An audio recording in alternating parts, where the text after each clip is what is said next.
Good evening, everyone. Thank you for joining us. My name is Amber Stinger, and I'm president of the League of Women Voters of Johnson County. The League is proud to be nonpartisan, neither supporting nor opposing candidates or political parties at any level of government. For 100 years, we've worked to engage and educate voters on vital issues. We are hosting this event tonight because we think it's important for all of us to know how inequity in our housing market harms the entire community, and then to act on what we learned at the ballot box. We know that an informed voter is a very powerful force. That's why we're so grateful to our esteemed panelists tonight for taking the time to talk to us about this important topic. Here's our plan for tonight. In the first hour, our panelists will discuss the many different factors that affect access to affordable housing. Following that, they will take some of your questions, and we'll end the event with some important organizational announcements. To help the event run smoothly, we want to go over just a few things. First, this meeting's being recorded, and we will post it to our YouTube channel in a few days. Second, please use the chat box to ask questions. We've set the chat options so that only the panelists will see your questions and comments. The chat will also be recorded. We recommend you watch the program in gallery view. You can switch the layout of your screen by clicking view in the top right corner and selecting gallery. Now, I'm delighted to introduce Janet Milkovich, our moderator tonight. Janet just started her term as vice president of our league, but you may remember her from several other events from this past year where she's done a fantastic job facilitating engaging conversations. Janet recently retired after spending more than 20 years in the nonprofit sector advocating for often overlooked communities. Since she and her husband returned to the Kansas City area a few years ago, she's become a very active member of our community, cultivating relationships both inside and outside of the league. Janet, thank you so much for being our facilitator tonight. Now I'll turn it over to you. Thank you, Amber. It's my pleasure to introduce our panelists. I'd like to introduce you to Julie Brewer. Julie is the Executive Director of United Community Services. Like the League, UCS is a proponent of education, advocacy, and collaboration. Believe it or not, Julie has more than 20 years of leadership experience in the nonprofit and for-profit sectors. And rumor has it that she specializes in the dreaded strategic planning. So we welcome Julie. Next, I'd like to introduce Will Reuter. Will is the Executive Vice President of the Home Builders Association of Greater Kansas City. He worked with U.S. Senator Jerry Moran for nearly 13 years and was Senior Policy Advisor for Housing and Urban Affairs. Will meets with city, county, and state officials to advocate for a variety of housing developments. And last but not least is Ashley Barboza. Ashley has lived in Overland Park for 30 years. She works for a local school district and also freelances to support her income so that she can purchase a home of her own. Ashley has served on the UCS task force to study the need of housing equity. Thank you all so much for being here, and you can unmute yourselves. So to set the stage for our program tonight, I just want to remind everyone that the League of Women Voters of Johnson County recognizes and supports the need for safe, decent, and affordable housing for all income levels and races. Where we live in large part determines our educational choices, work opportunities, wages and benefits, and resources available to us. Housing is the foundation on which families build healthy and sustainable lives, yet barriers to home ownership in Johnson County are complex. Both UCS and the League share a commitment to equal opportunity housing, diversity, equity, and inclusion. And to get us kicked off, Julie, you ready to go? Ready to party? Awesome. Yes, I am. All right. So UCS, in partnerships with cities and the county, recently released a comprehensive, and by that I mean more than 300-page report on a multi-year housing study for Johnson County. I'm not only impressed by the diverse partnerships between the county, municipalities, and community partners, but really impressed that you and your team, in collaboration with consultants, led the management of this study. What was the biggest takeaway for you? You know, the study had a number of takeaways, and I'll say it's over 300 pages, but there's a number of pictures and graphs Yes, and charts that draw you in, and you that's right. burner, so you don't want to you don't want to put it down. No, I'm not at all. There's a number of issues that came up during the housing study and market needs assessment. Certainly that the issue of finding attainable housing and the fact that there's different gaps in housing choice is a shared issue throughout all our jurisdictions. Part of that is that missing middle, and that missing middle has a couple different definitions. You know, we think about some of our more modestly priced housing, and we know that the inventory right now is breathtakingly short. And we know that oftentimes those homes go on the market and have multiple offers for higher than the list price very soon after going to market. But there's also that missing middle for that is keeping families in homes that may be able to make that next step into that next step housing, but it's not there at different price points. And then that kind of think about it as a fluid continuum. If I can't move to that next step, then someone cannot come into my home. Right.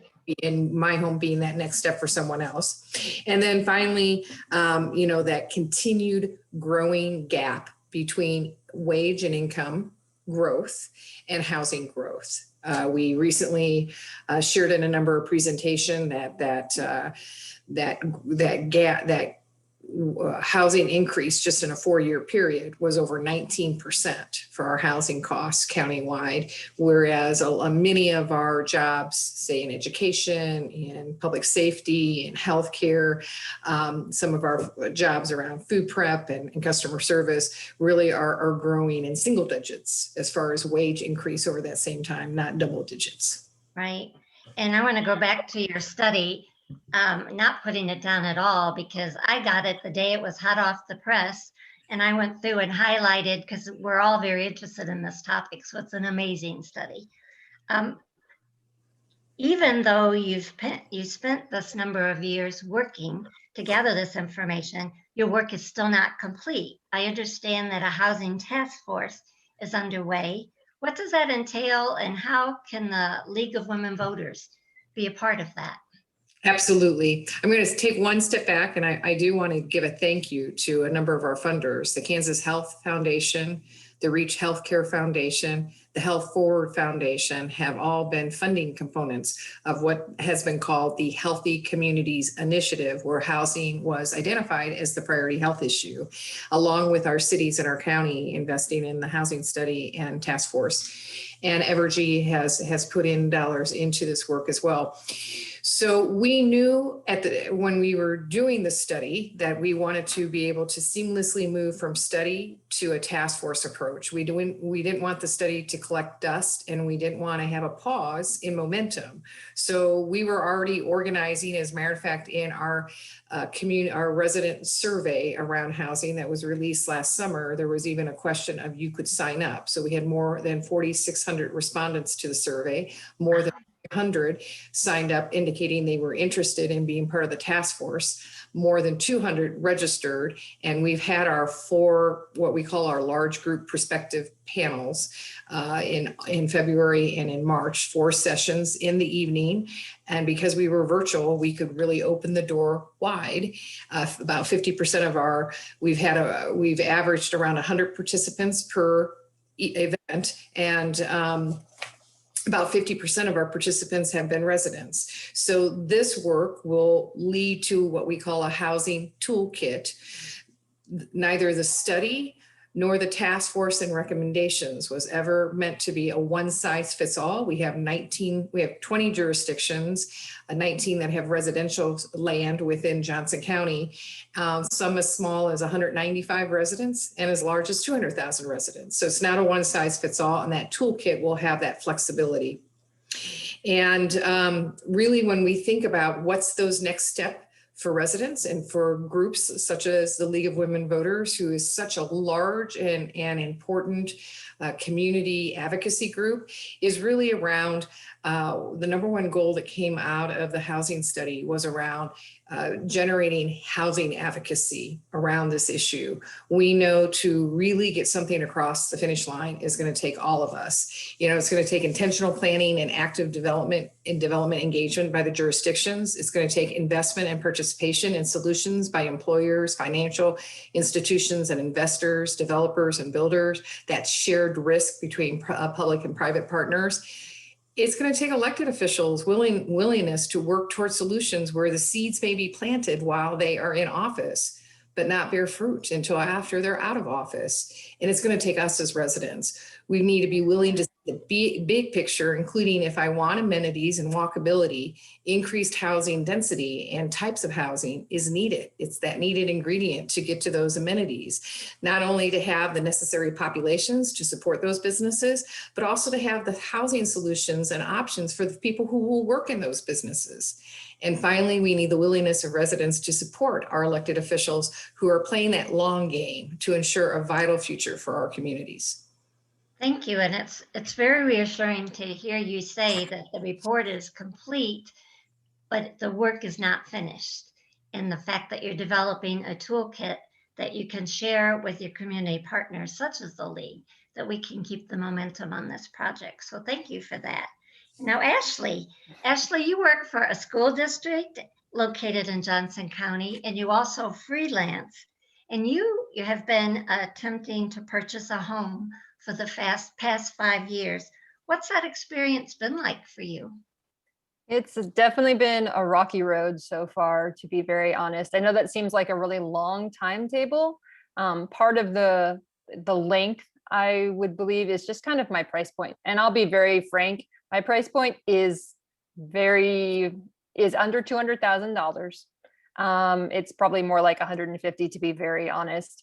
And those houses, those places, go very quickly. Like Julie said, a good friend of mine just bought a house and it had 20 plus offers on it within 24 hours and it sold for above listing. So to be very honest, it's very rocky. Myself, I'm looking for a very small place. I'm looking for something under 1,500 square feet, which you would think there would be some of, and there's not as much as you would like to believe. Something with an attached garage and a basement, an actual basement. If someone tells you a crawl space is a basement, it is not. So I have been looking for the past 5 years because I really have a lot of competition, to be very honest. A lot of people like me, first-time home buyers, doing it by myself. That's a hill in itself. But you're also competing with people that like the property for other reasons. You're looking at people, in my category, flippers like my houses a lot. The places that I would like to be, people would like to flip them and sell them or rent them out. Right. Landlords also like the properties as well. And obviously, you're going to have competition on any house. I have been told basically, if I want to find something right now, it's going to be as is, you're going to be paying above listing, and you're going to have multiple offers. Yeah. So it is still an uphill climb, to be very honest. But, obviously I'm in it for the long haul at this point. So we'll hopefully see. I admire your perseverance because, you've really done a good job of educating yourself to what the choices are and what the challenges. And I know, Ashley, that well-intentioned people suggest to you that you look in Missouri or other nice areas that are lower, that might have more affordable homes. And some people also suggest that you rent, and you had very strong feelings about that. So why is owning a home in Johnson County so important to you? Well, I've actually lived in Johnson County pretty much most of my life. We moved here from the East Coast when I was 5 or 6 years old, and I've been here basically ever since. I have gone to school here. I've gone to college here. I now work here in a school district.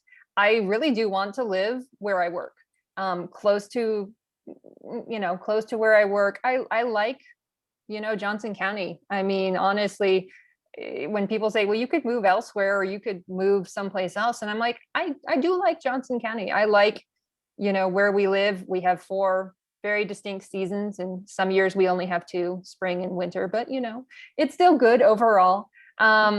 Yes, about renting, because that is by far the thing that people bring up the most. They're like, you can just rent. And I'm Right. like, can you though?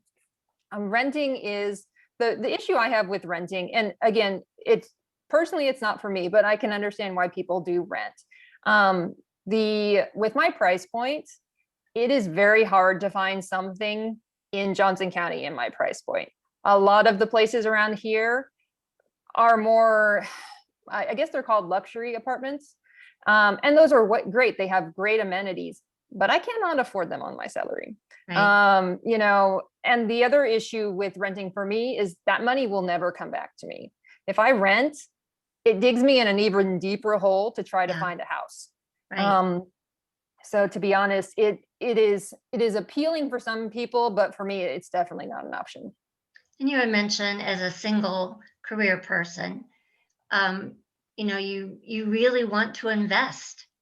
You know, this would be the major investment of your life, and it's really important to you to be settled for the long haul. So thank you for being so honest with us. And poor Will with the home builders, I hope you don't feel like we're beating up on you because we're doing anything but. You're on our side, and I just want to throw that out there right away. But so Will, you represent the Home Builders Association of Greater KC, and you serve on the Johnson County Health Equity Network. So you had said a couple of things to me that I made note of. Members of the home builders live and work in the greater Kansas City area, and they're very invested in their communities. So knowing that, why aren't they able to build more duplexes, cottage style homes, and smaller homes? You know, thank you for that, Janet. And to kind of put a data point to what you just shared about this being a very locally driven home building market, Kansas City is the only top 50 residential construction market in the country that does not have a top 50 nationally ranked builder operating in it. So when you're buying a new home in Kansas City, you're buying local for all intents and purposes. And so when we kind of look at what kind of variety of product we're able to bring to Johnson County in particular, much of the things that we would seek to clearly that there's a need in the market for are simply against the rules. You know, you've got a few elements of zoning restrictions where things are saying, no, it has to fit in this particular box. And if you can't check all of those boxes, you can't build it. You know, some other elements are some of the restrictions related to what kind of neighbors people want to have around them. If you have these larger lot size homes that we typically see in many parts of Johnson County, there is a reluctance to add a lower price point in the same proximity for fear of a property devaluation or something of that nature. And so you kind of run into some of these very market-driven reasons that you don't see a greater variety of price points or product entering the market. I've got a number of people that I represent that would refer to themselves as wannabe first-time home buyer builders. They simply cannot build to a price point that would satisfy the budgetary needs of many of our public servants that are working every day and contributing to the quality of life that we enjoy in Johnson County. Right. And so clearly there is a market deficiency that exists that we would like nothing better than to be able to step into the void and fill that. So sometimes we think, oh, it's the home builders, it's people building the houses, it's the developers. They want to make a big buck. But what you're really saying, the problem is a little more complex than that. And it building codes, lot sizes, setbacks, roads, there's just a myriad of issues that are involved in that decision, right? Certainly. And, you know, I think that what has been one of the most useful takeaways from the Home Builders Association's perspective from the UCS effort to convene this task force is an awareness that our solution to our housing issues can't just be a directive to the industry to build a cheaper product. Right. That effort is underway and has been underway for generations. There are things that we have to participate in as simply market participants. We don't have the luxury, trust me, we wish we did have the luxury of setting the market ourselves and saying, hey, this is what we want to build, so this is what we're going to build. We have, you know, kind of three circles that we have to have come together to create a Venn diagram, and where that overlap is what we're able to build. We have to build where people want to buy, what people can afford, and what we're allowed to build. And when that overlap is very restrictive, that's kind of what we experience in Johnson County. So we want to see a widening of that overlap in the middle. And so it's going to take, you know, it's going to take the industry's investment in that, and to understand, hey, we've got to be at that table. Where can we trim some of those costs associated with development and building? We've got to partner with our cities to say, hey, your citizens, both current and future, are asking for this. Maybe we need to figure this out. And then we need to go out into the community and say, hey, we're going to make sure that we've got a greater variety of options available to you.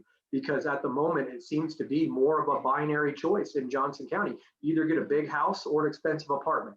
And we've got to break that cycle. And you also had mentioned to me that you can have a small house, but it still has a big lot. We could have a big house and have a big lot. I kind of made note of that too. Yeah, your choice is basically how much mowing do you want to do? But you're going to have the same amount of lot size.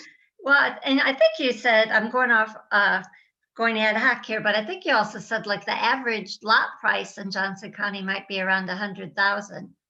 Yes, and it's well north of that in many cases. So, you know, when you get into those fixed costs associated with development, you know, streets cost the same regardless of what price point of homes are going to be built in there. The guttering, the drainage necessary for it, the electrical infrastructure, the water infrastructure, all of those costs are the same regardless of what kind of homes you're envisioning for this new development. And so it becomes the law of economics come into play, where you say, okay, they have to be all above $500,000. One of the unique things about Johnson County is that you can take a look at whatever the lot price is, the dirt that the home is going to be built on that has the subterranean infrastructure in it. And whatever that lot costs, you can basically take that lot cost times 5. And that gives you a pretty good idea of what the home is going to cost as it's built on it. So when you're talking about an average price of $100,000, 6 figures, to bring in anything under $500,000 really requires some innovative building methods and materials. And Ashley, don't lose heart yet, because that's talking about a new build. There's still options that we're going to explore. And hearing both you, Will, and you, Ashley, answer some of our questions. Julie, I understand now how you reeled them in, but I think it's funny that you invited Will and Ashley both to serve with you, because you met them in public venues. You met Will at a chamber event. You met Ashley at a hearing. So why was it so important? I think I know the answer now, but I'll ask anyway. Why was it so important to have representation from a home builder and from a frustrated home buyer? So as I had shared earlier, and that's a great question, you know, really we're playing the long game. It took us many years to get to this point where we have such a housing disparity issue, certainly market and income and wage, lack of wage stagnation in a number of industries has accelerated that. And it's not just an issue we have as Johnson County, it's a regional issue and it's a national issue. And we know that there is no one entity that can solve this issue. We have to all work together. And in order to do that, we were very intentional with UCS, first with our Health Equity Network leadership team to make sure we had representation from city, county, and state, that we had a business sector, education sector, health sector, mental health sector, agency sector, really that multi-sector different communities of color, everyone at the table, because we all have a different perspective as you've already heard tonight on the different components of the issues, the different push points. And ultimately, it will take all of us working together to get these projects across the finish line. You know, I love Will's discussion around lot costs because, you know, where my mind goes, and it's thanks to Will, and it's thanks to having Dennis Strait from Gould Evans talking about the Incremental Development Alliance. And Ashley and I first met at an Overland Park session introducing the Incremental Development Alliance and talking about the basic economics of what it costs to maintain a city's infrastructure, your roads, your sidewalks, your lighting, and that if you have one home per X amount of 1,000 square feet of a lot, not only is it a very expensive home, as Will has shared, but then that's one household paying into that cost of the Right. infrastructure going in front of their home. Now, say you take that lot that Will described for $100,000 and say you did a small home development on that lot, and maybe four cottage style homes could fit on that lot. Now you have 4 families who have hopefully gained a house of the size that Ashley is looking for. And now you have 4 families paying into the cost of that infrastructure, that same amount of infrastructure going in front of that lot. But here's the great thing. Their cost is split in 4 instead of that one cost of what it's going to cost that family. So these are the things that it takes that energy around the table. It takes that thoughtfulness around the table to get us there to what could these options look like? Why are they important? And who do they impact? Great, thank you. And Ashley, you attended a public hearing in Overland Park that Julie and I referenced, and the hearing was about affordable housing, but you said it really only served to frustrate you. What were you hearing there? To be honest, it was a combination of, we don't really want things to change. We don't want a whole bunch of new things around us, because to be honest, and I'll be fair, I was by far probably the youngest person in that room. And that's understandable, you know.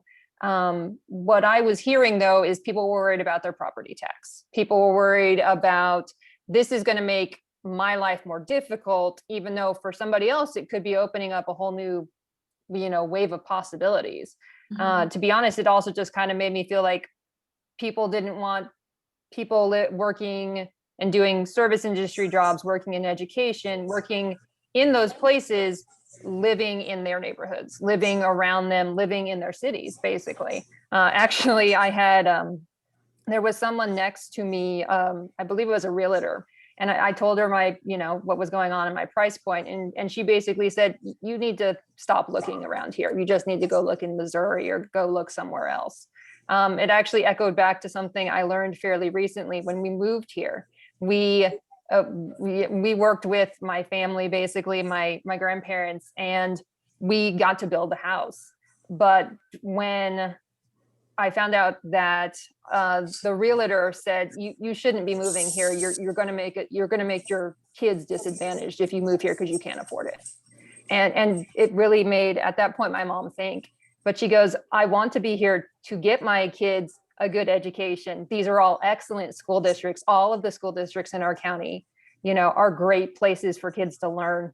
And it really frustrated me. And it called back to hearing, well, you shouldn't be living here.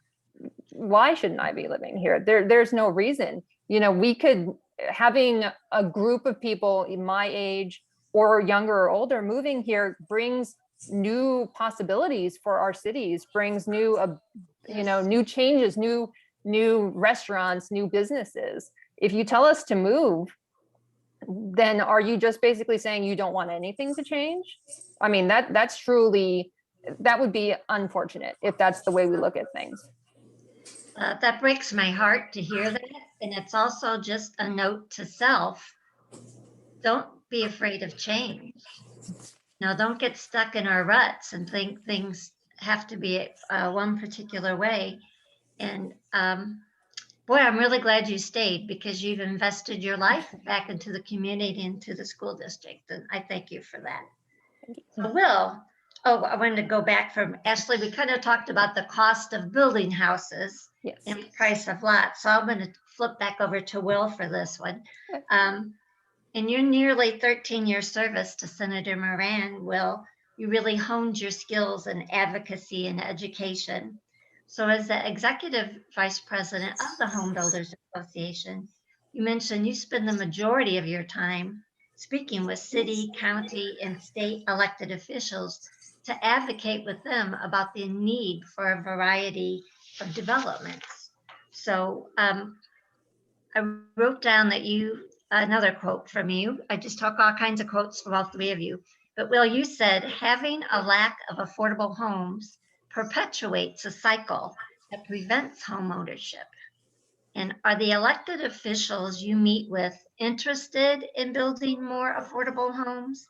And how can we as voters affect that conversation? Thank you for that, Janet. In a lot of ways, affordable housing, attainable housing is similar to education. When we talk about education, who in the world is opposed to education, right? But we have very different ideas about how to fund education, how to administer it, all those kinds of things. The same is true of the housing issues that we face. Everyone is going to be rhetorically supportive and recognize that we've got some issues. But what, as a political jurisdiction, meaning cities, counties, these entities that are issuing permits, what are they willing to give on in order to make some meaningful change? When we look at the overall cost of a home, 25% of the price that a consumer sees is due to compliance at the federal, state, or local level, some rule that is being followed in order to satisfy the requirements to build. 2/3 of that 25% is related to development, and that is largely and preponderantly falls on the local jurisdictions. So there is a lot of room for which to engage on these topics, but I think we need to recognize that many of us come to the table with our lists of wants and needs about where we live, and everyone's list is different. Right. Wants for some are needs for others. And so trying to harmonize those things is a difficult thing. When we talk about walkability and increased mobility, both from a health and societal standpoint, that is a wonderful thing. Landscaping, wonderful thing. I think we all enjoy seeing a good landscape entrance when we drive into the places that we live, but there are inherent costs associated with that. So should it be as high up on the priority list to require these kinds of things in the absence of having a housing supply that can satisfy a broader array of economic needs? And so it really becomes a choice that we've got to continue to put in front of our policymakers. Yes, 5-foot wide sidewalks, 15-foot setbacks, all of those things that makes for a very visually appealing place. But you're taking the land that would otherwise have some home and some higher density out of the building process and making it manicured landscape. And therefore, you've got those same fixed costs spread over a smaller number of lots. So those lot prices rise. So again, I think that now we have reached in the Johnson County area a bit of a tipping point where I think most people are tired of paying the lip service and tired of being rhetorically supportive of it. And we're really looking to get some solutions down on paper about steps that can be taken to start reversing this. As Julie said, we didn't find ourselves with our housing supply and our overall approach to housing in Johnson County overnight.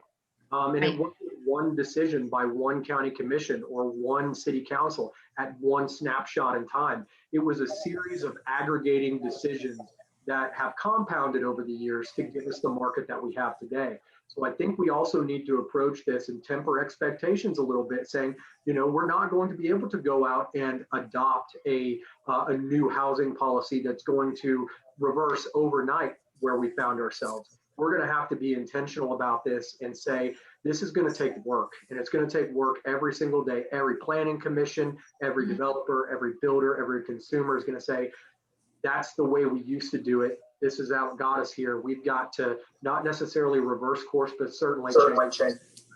At least alter it. Whoops. And Julie, that kind of goes back to the toolkit that you spoke about. I think we're, kind of overlaps there. But Will, I have another question for you about the calculation of property taxes.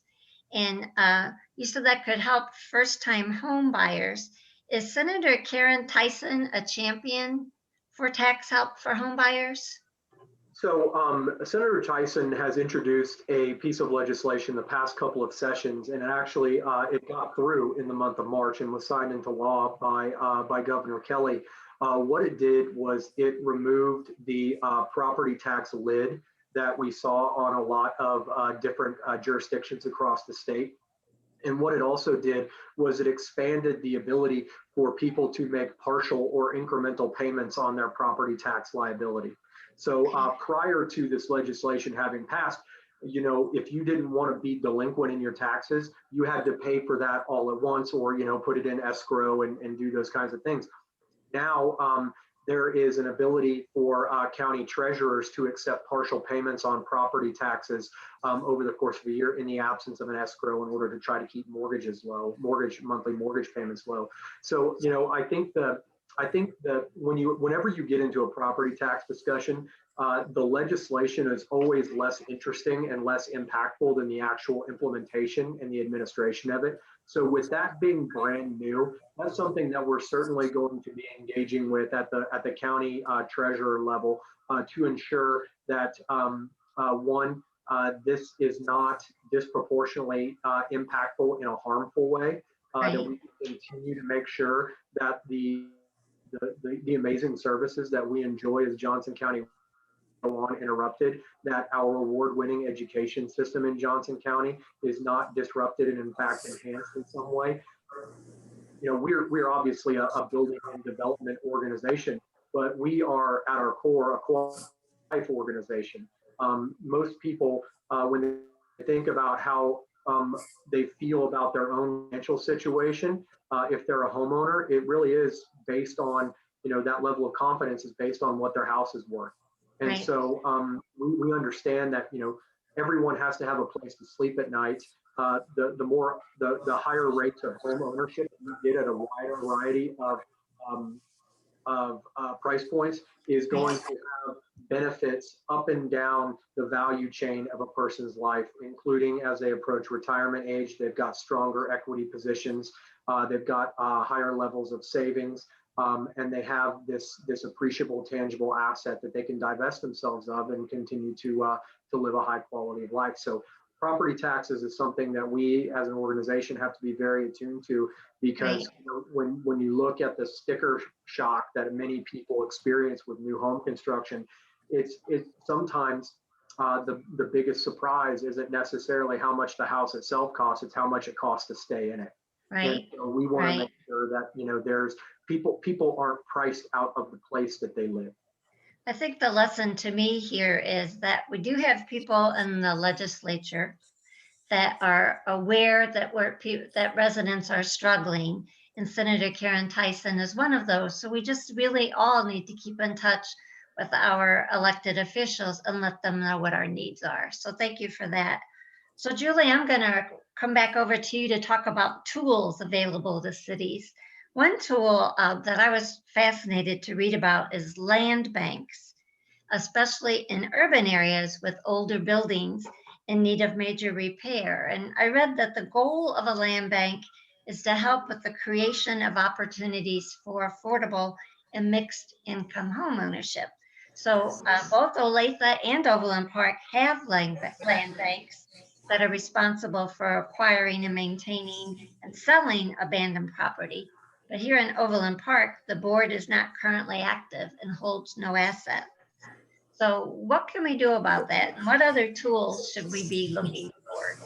So I know you put a link to the housing study, and I would encourage folks to read what's called Section 3, because Section 3 is kind of not that 1 and 2 isn't also really important to read, but Section 3 really gets into some of the goals and recommendations. It includes case studies, primarily other Midwestern communities throughout the United States. And land banks are certainly an option, as are things like housing trust funds. As a matter of fact, in Lawrence, a few years ago, they took an expiring transportation tax and they repurposed it for the housing trust fund. So I'm not seeing an increased tax. I'm seeing a continuation of the same tax for a different purpose. Those housing trust funds some are based on a tax like the Lawrence plan. Some are based on fees that are assessed to developments, especially if I'm doing a large, maybe commercial development, and part of the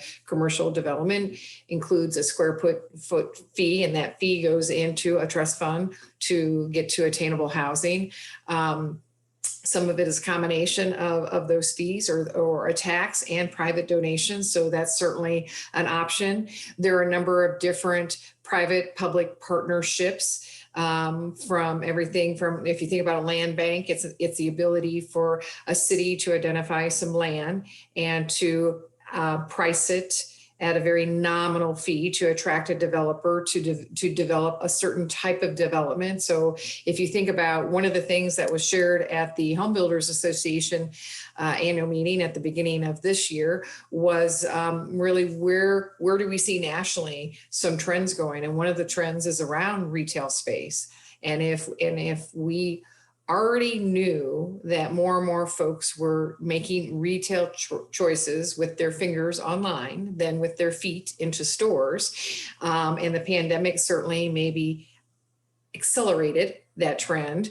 There may be retail space that will not be utilized at the level. There may be office space as there are a certain segment of jobs in our industry that we are realizing can be done remotely. You may see a smaller footprint around some office space. So as you look at those spaces maybe going vacant, is there a redevelopment plan? And what does that redevelopment, and can that redevelopment plan meet a residential need, especially around, low density or multifamily redevelopment opportunities where you are close to other amenities. And so those are opportunities then to bring in a developer with, as a city, having a very intentional plan to figure out a way if that land is being foreclosed, or if that land is not selling and the city takes into that land or has a part of rebuying that land, what that looks like and how you incentivize that next development. And I know Will knows a lot of the other different types of funding mechanism, but we will say that in those section 3 of the housing study, there's 7 different goals, and each of those goals we lay out ways that you can implement those goals. And we provide a case study of those opportunities in action. An exciting one, my oldest had attended SLU in St. Louis, and what SLU did, that university is a purpose-built university in a community of need. And as they were investing in that community need, one of the needs was housing, and they wanted to create housing that wasn't gentrification and pricing folks in that geographic area out. And they also wanted to recognize that many of their staff struggled with housing. So they created an employee education and support program around helping find lower interest mortgage loans, helping offset some of those loan costs based on years of services. That's a way an employer invests in making sure that their employees have housing solutions that helps with longevity, helps with attracting and retaining quality employees. So there's a lot of creative opportunities out there. I'm getting all kinds of messages of people with questions based on what you're saying. So thank you. So this is something Will and I discussed, and Julie, you and I discussed.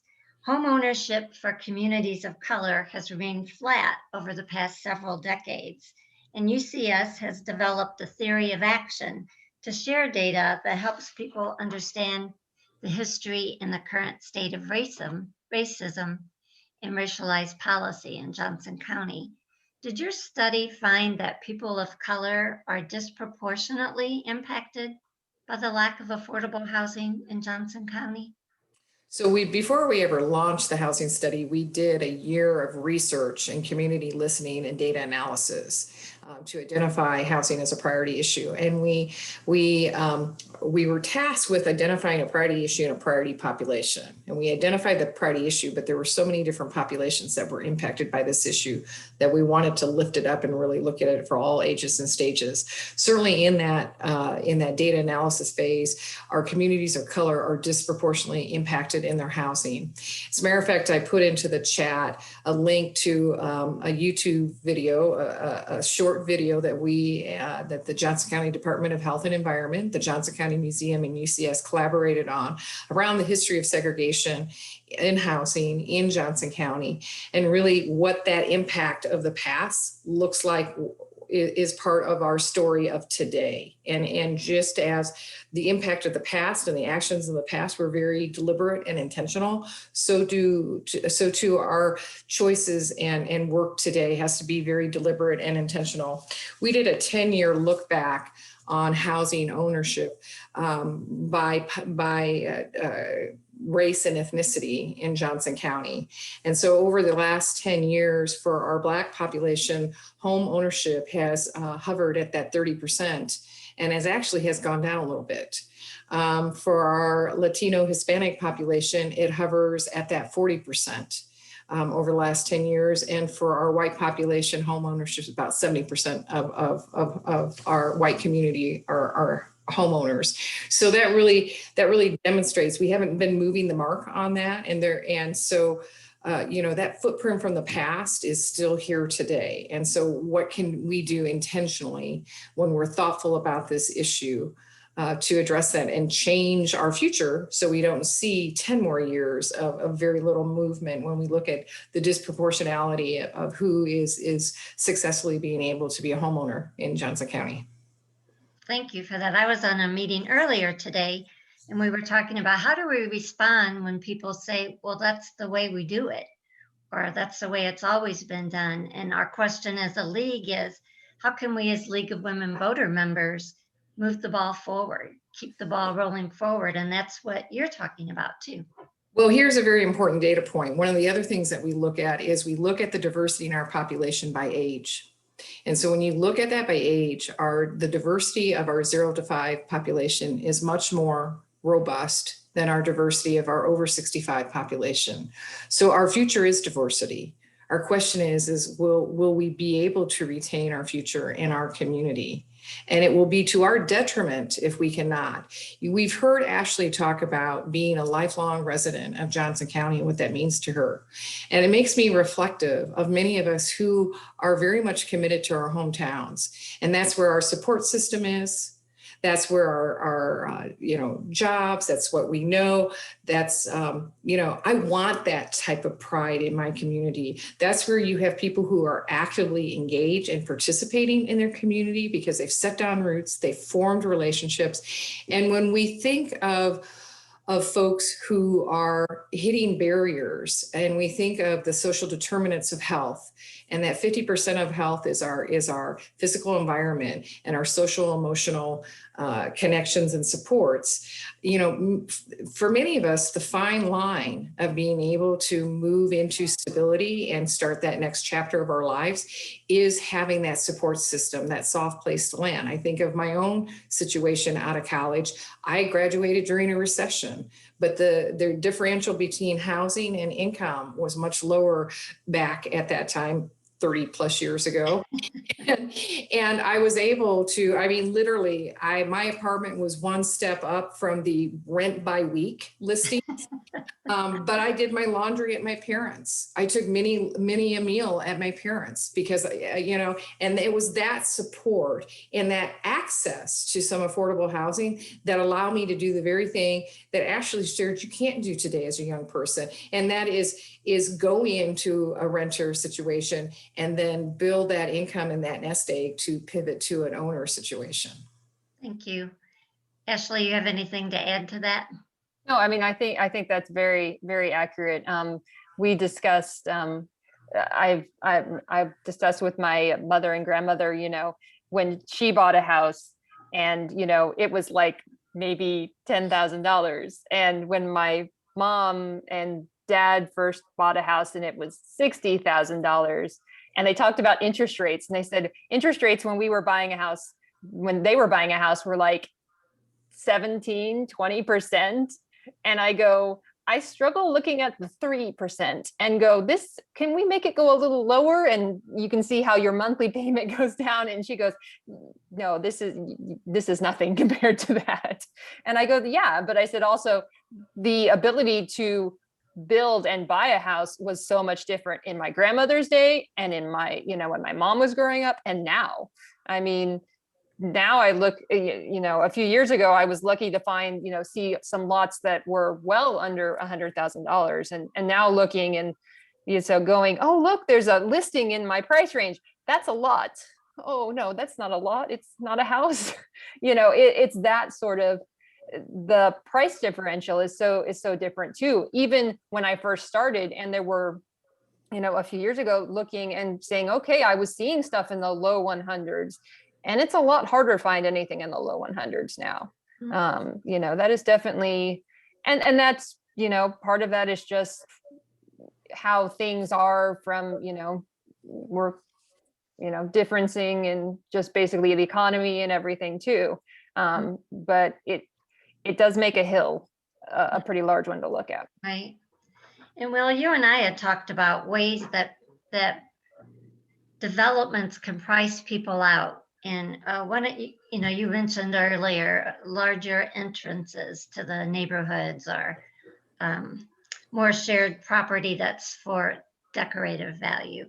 But you said there are national building requirements and there are the more restrictive building requirements, and that the more restrictive building requirements could be used as a tool to keep people out. So what is the solution to that? What do we as advocates on this call, how do we, identify that as a problem and correct it? Certainly. So in the United States, we have what would be referred to as a model code. Basically, it's a framework that's produced by the International Codes Congress, and it's made up of a diverse array of different stakeholders within housing. It certainly is developers and builders are at the table, but they make up a very small portion. Many of these people are engineers, architects, environmental scholars, those kinds of things that talk about what kind of housing stock we generally want to make as the baseline for with which to build new housing, the methods, the materials, and those kinds of things. Many states will have a statewide building code, so the community doesn't even get to decide what kind of home can be built in their community. We have a much more local control element within the states of Missouri and in Kansas, and frankly, we prefer it that way. Being able to customize the building code based on the local needs of the local population, we think is very important. One of the ways that a home construction price can tick up relatively quickly is if that model code goes through an unamended approval process at the local level. So these codes are developed in a relatively restrictive way at the national level, and typically local governmental entities will take certain things that just don't make sense for their area out of the code. Some of those are related to energy efficiency requirements. They just have a much higher upfront cost. Some of the payback periods on many of these efficiency standards are in the 30+ year range, which exceeds the life of a traditional mortgage. And they add, about $12,000 to the cost of a 2,400 square foot home, which is about the average in Kansas City. And that $12,000 is going to make the difference between whether or not many people can afford a home or not. When we talk about those, some of our neighbors or some of those people that would like to be our neighbors that are unable to get into a home, for every $1,000 added to the cost of building a home, 1,238 families in the Kansas City metro are priced out of the market. So you think about $1,000 in when you're looking at the overall cost of a home, that's a rounding error for a lot of people.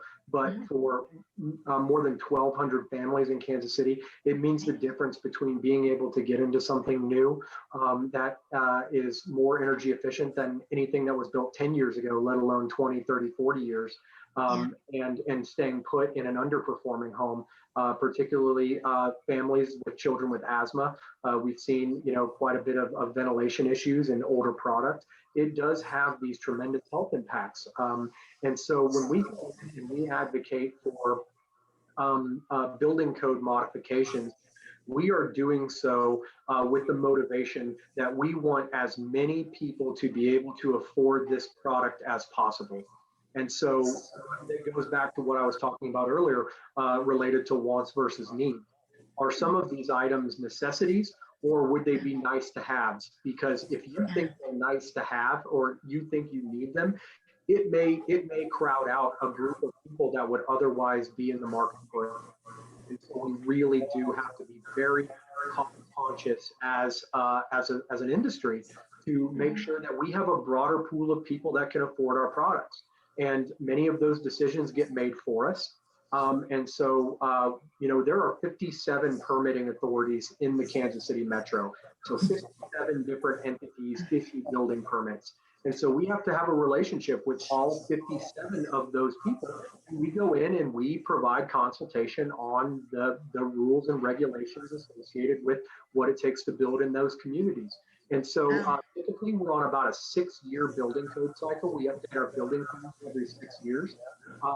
The code comes out of the ICC, that International Codes Congress, every 3 years, but it's impossible to adopt a code, build some houses, and make a determination on whether or not that code needs to be built upon or enhanced or modified in 3 years. It's just the timeline for construction doesn't allow for the data aggregation and get a good picture. So typically most areas in the Kansas City Metro adopt those on 6-year cycles. So when it's very easy to gloss over when you're talking about building codes.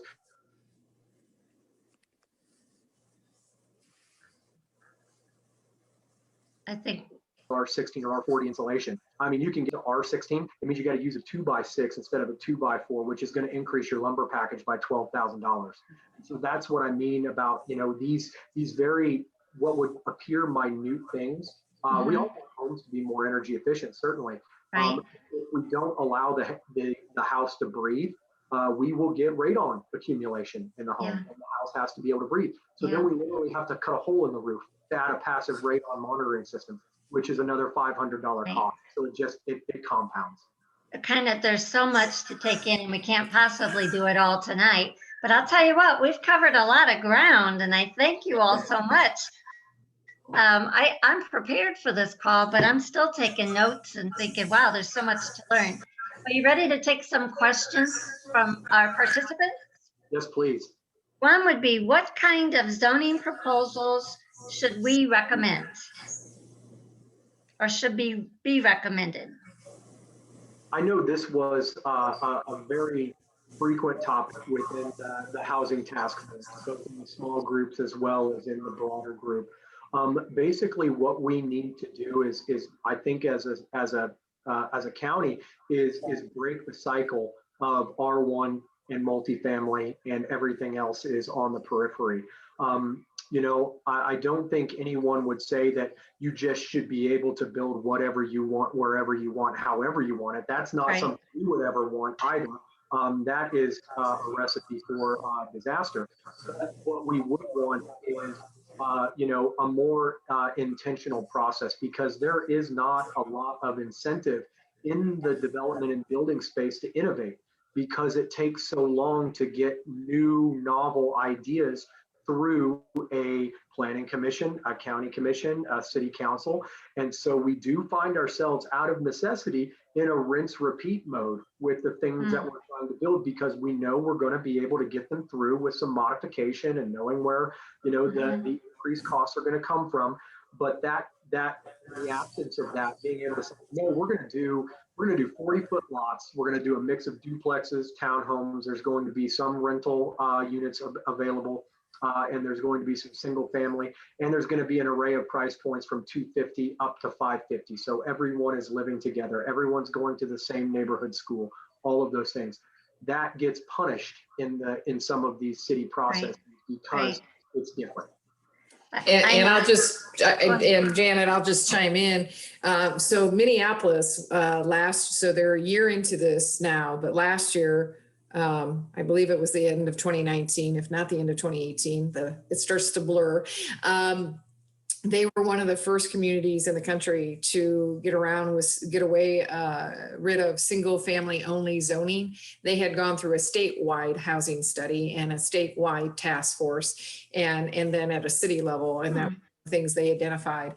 And the city of Overland Park in 2019 brought in that Incremental Development Alliance, and there's a Kansas City Incremental Development Alliance that really talks about, and what is the Incremental Development Alliance? It is incremental change. It's not doing a wholesale change. It's not having one side of the community be this type of housing and another side of the community being that type of housing, but it's really integrating that housing. I saw in the chat some questions around accessory dwellings or granny flats. That's an incremental development.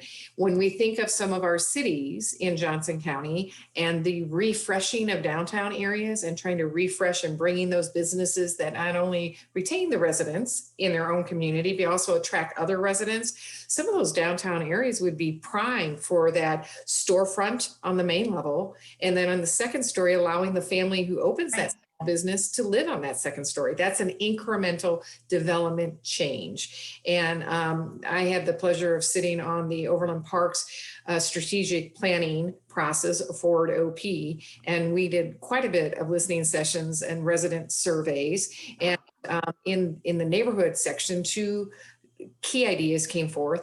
This real desire to have multi-generational living opportunities, really in two forms. One within the same dwelling, that granny flat kind of gets to that, or mother-in-law suite, as some of them say, but also generational in my geographic area. In other words, if I'm the established homeowner and I have an aging parent and they want to downsize their home, which right now oftentimes is upsizing their cost, I'd like to have that option that's not too far away from me. If I have a child, and I have two, one just graduated from college a couple years ago, my youngest is graduating this May, want to relocate back to this area, that there would be housing options that are not in another community, or as Ashley is facing, in another state, but can be in my geographic area. So that's that. What Will is sharing is that very thoughtful package of attainable housing options that are integrated throughout the community. Love that word, integrated into the community, because I think sometimes we see it has to be this way here and this way here. And you're suggesting there's room for all different styles in one area. Do you know if Overland Park is updating their building codes to provide builders the ability to construct affordable homes? So Overland Park just adopted within the last year the 2018 is an International Residential Code, which is the component of the IECC, which is that national model code.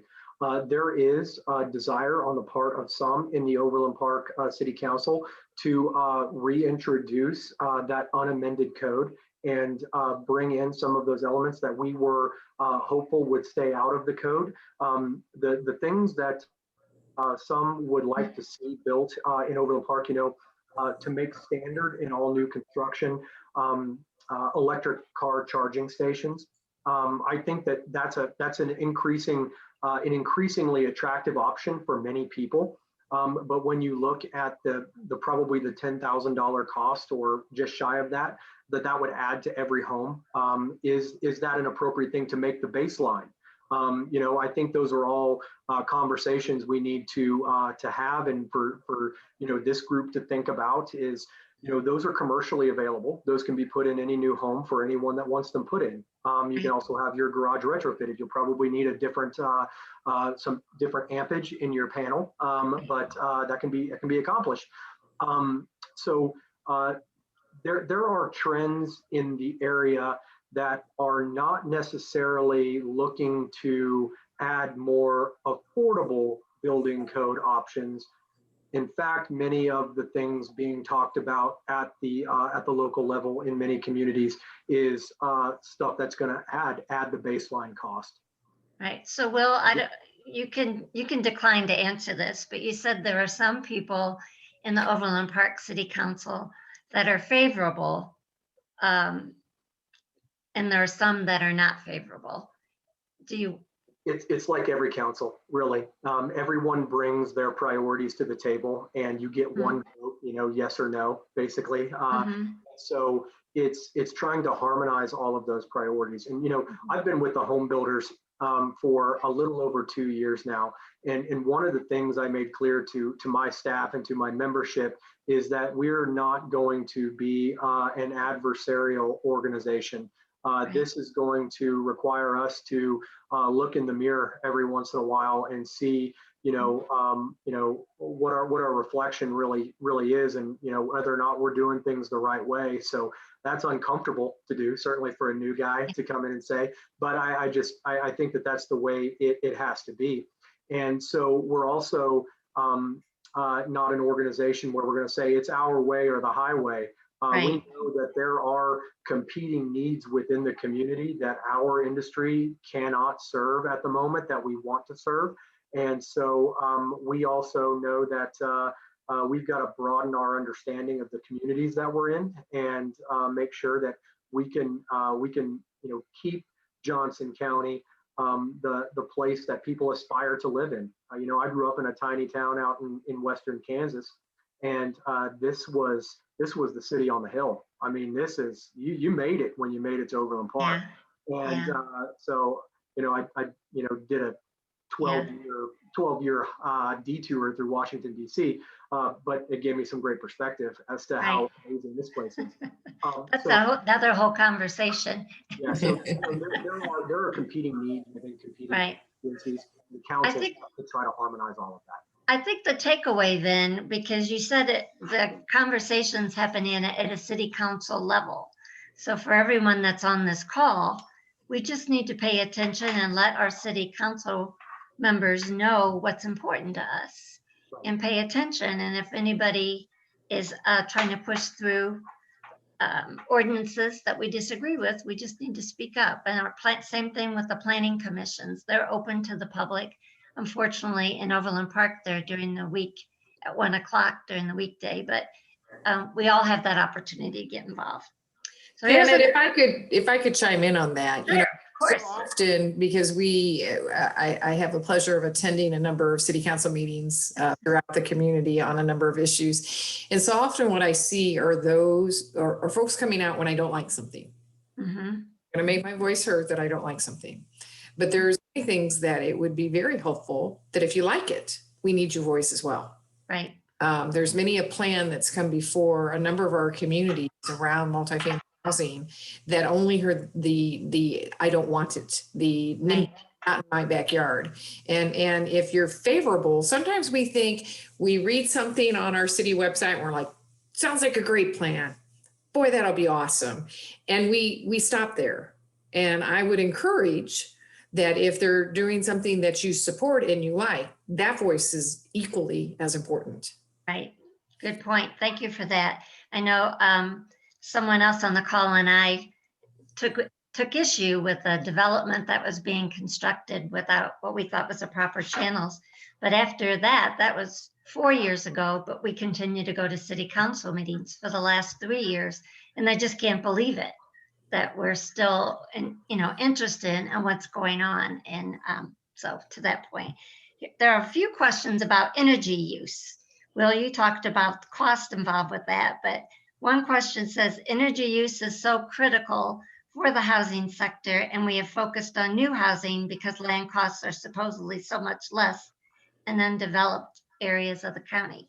Question, could you all talk a little bit about smaller lots and older communities rather than, I know Prairie Village was doing some tear downs and rebuilds.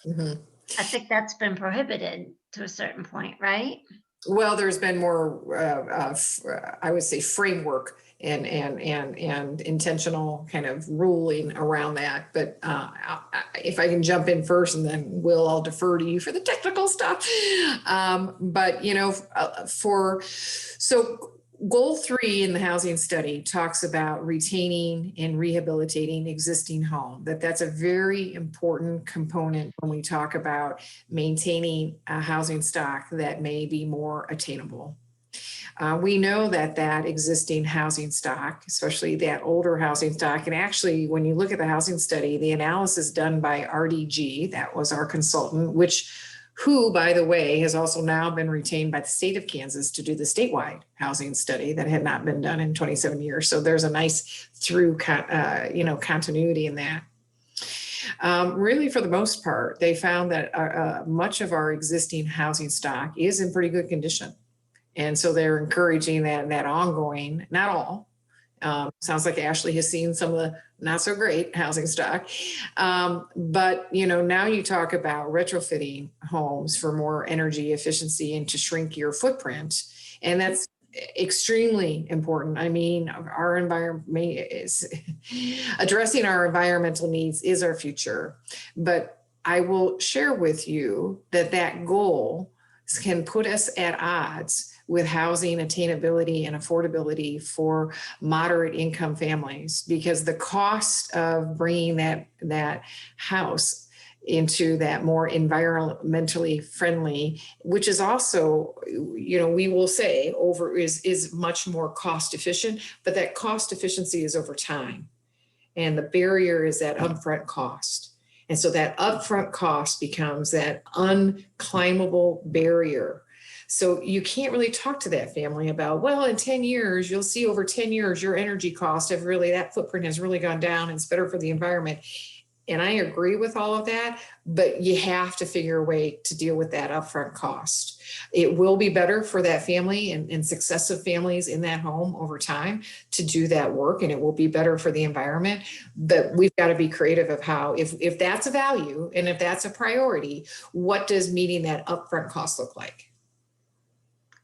So let's just take 5 minutes here, and what could you each give like a wrap-up statement? Or did I miss any questions?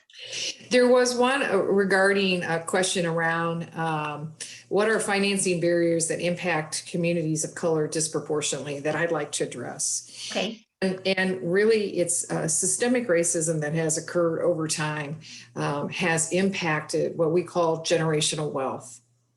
We think of, in the US, for many of us, our home is our most valuable asset. And when you have communities that were left behind in ever being able to enter into that home ownership early on and to build that most valuable asset that I might take out a homeowner's loan on to start a new business. I might take out a loan against my home to get additional training or help my kids go to college. That successive wealth building, when you have one whole sector of your community that was left behind, then that's all playing catch up. It's not like there's unfair financing situations today. It's generations of that isn't there. So when we think, I think about the first way I was able to buy a car is my grandmother sold me my grandfather's 1976 Malibu to allow me to trade that in to get my first car. That's a very small example of how you're paying it forward and you create that generational wealth and have some of those dollars to do things. So it's the barriers of the past that still shape today. And if we don't change it, continue to shape our futures. Right. Thank you for that. So I think we're caught up with the question. One was, how do we change our neighbors, residents' mindset? That was the NIMBY question, I guess. How do we change residents' mindset of living in appreciation of mixed use? We talked about that a little bit. Does anybody have anything to add?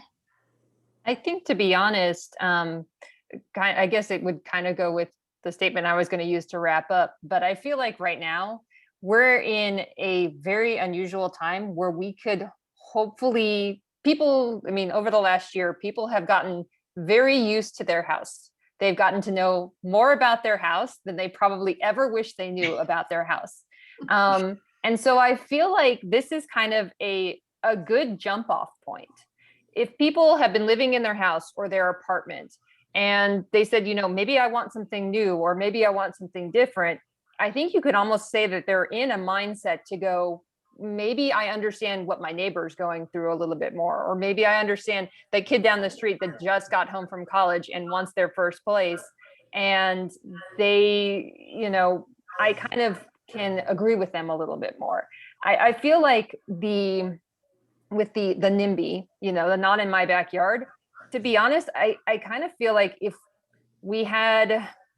again, all the dominoes are lined up, and that's county, city, state, you know, the builders, the people that help finance, if we could maybe see a sample project, maybe something that maybe isn't around here, whether it's a neighborhood of different types of houses, you know, cottage style bungalows, you know, all sorts of plexes, because there are a few of those, you know, and in an area that people are willing to try something and see what this looks like. Maybe going forward, you would be able to use that as a sample and go, you know what, this does work. We just had to try it. Right. You know, and I feel like we are kind of in this is a good time to try it. Because I don't know if we're gonna, you know, we're getting hopefully towards basically maybe people will be able to go out a little bit more and do more things. And I feel like we don't want to lose that momentum. Yeah, thank you, Ashley. That's so well put. One question just came in.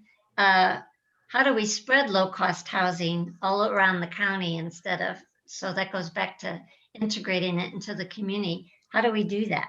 How can that be accomplished? And I think Ashley brought up a great point about timing is everything, you know. Interestingly enough, and one of your league members who's on the call tonight was around the table back in 2007. The last time UCS was the facilitator on a housing choice task force that was in response to the last housing study in 2004. You know, I think that today this has become a pinch point, not only for Johnson County, but for the region and the nation, to the extent that the most recent infrastructure plan being introduced at the federal level has quite a bit of dollars put aside intentionally to address what is considered a housing crisis throughout the country. So this is a great opportunity to find communities to be brave, to be bold, to step in and do some pilot projects, because I agree with Ashley. I think once we get over that hurdle of trying something new and building something different and realizing it's not that scary, it's kind of cute, big difference. You know, and I think the pandemic has also shown a spotlight on so many of our, what we can deem as people essential to our community. And the question is when you think of everybody we called essential, how many of them can live here? Yeah. Whew, that one packed a punch. Thank you, Julie. So Will, do you have any closing comment you'd like to share with us? I would just share that, you know, there are a number of different challenges in the building and development space right now. One of them being land acquisition. We talk about not concentrating certain price points in certain geographic areas. So we're basically creating pockets of different socioeconomic structures within our society.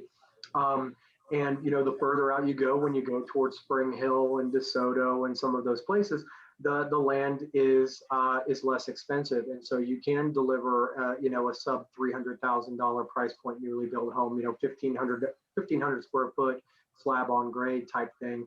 And, you know, the closer you get to the metros, the more expensive that becomes to acquire. And that is what gets into, you know, those fixed costs. Materials.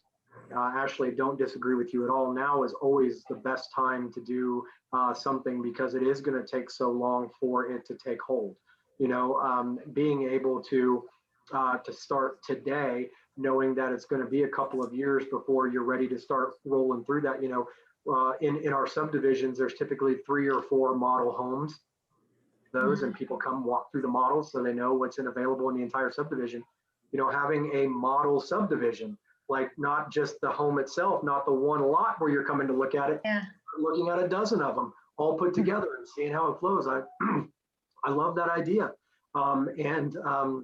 I think there's value in that. As far as, building materials, many of you may have heard, lumber is up more than 180% since this time last year. There are homes that are being built on both sides of the street, one completed in August, one being completed this month. And there's a $35,000 price difference between the two, the exact same floor plan, same builder, same trade, same everything. And so, there's never a perfect time to innovate, but there is going to be some market forces at play that are going to have perhaps some people a little bit more cautious, maybe a little bit more conservative about, what they're going to put on the line. So if there are, counties, cities, entities that are saying, you know what, we've got a parcel of land, maybe it's in the land bank, maybe it's something that's been condemned, maybe there's something out there. Let's use that as the pilot. Let's get into some of those fixed costs, and let's do some of these public-private partnerships. And we're going to basically make this a housing theme park where you can come in and see all of the different things that might be available. We're open to anything and everything. We don't build the same house we built 2 years ago. We're not building today what we're going to build in 2 years. If we don't innovate, we're out of business. And so there's not a bad idea that exists. There are just different ideas, some more viable than others. I think to sum it up, now is the time to try for change, right? And to care about our neighbor, as Ashley said, and to try to walk in someone else's shoes. So I just thank you all so much. This was a very enlightening and energetic conversation, and I appreciate it so much. I am going to turn this back to Amber.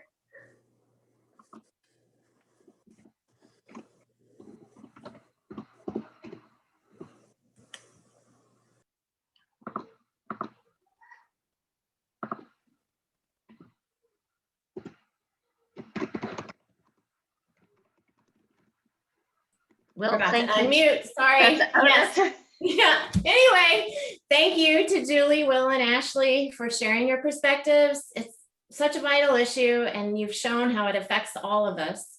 And thank you, Janet, for all of your work on the program and for bringing these community members together to create such an engaging conversation. I wish we could have gotten to all the comments in the chat.